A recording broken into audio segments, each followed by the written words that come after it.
Howard Kurtz is this media watchdog, and he used to have a show on CNN. We've covered that in detail before. Now he has one on Fox News.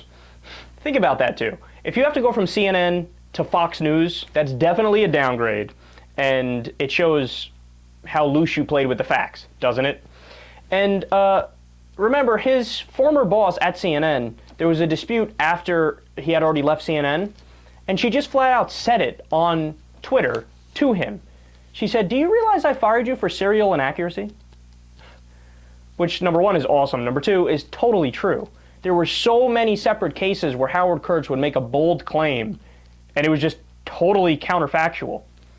And the straw that broke the camel's back, if you remember, was the Jason Collins story, where he said that, you know, Jason Collins, oh, he's gay, but he didn't mention that he used to be engaged to a woman.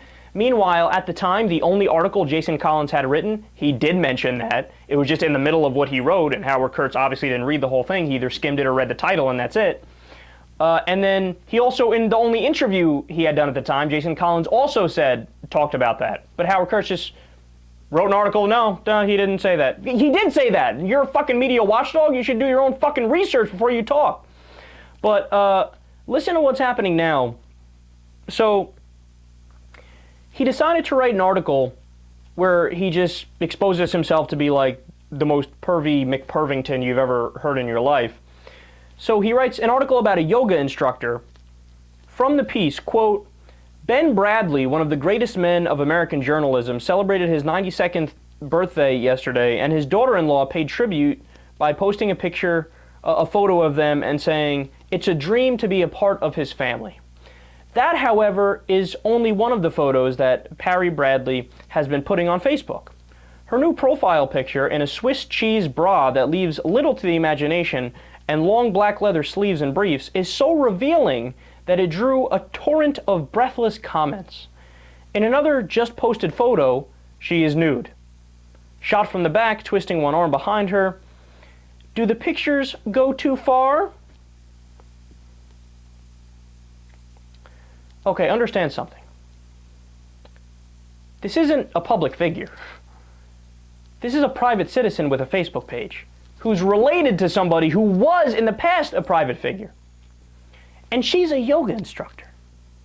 So in some pictures, if you're wearing a bikini, you're wearing the tight yoga pants, or you're not wearing much at all, or you're stretching, that seems to me to be par for the course.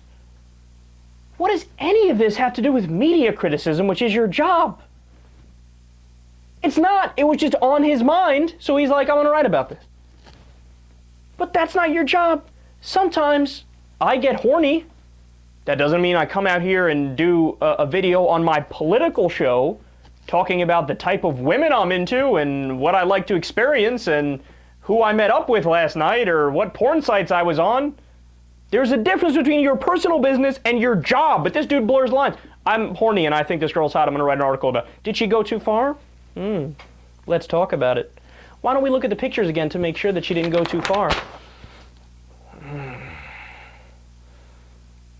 Give me the baby oil.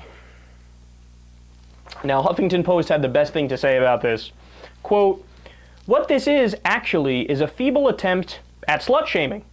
That thing when a creepy scold attempts to enforce a hackneyed form of social control over woman's sexuality, such as castigating a woman for the way she dresses while simultaneously getting off on it."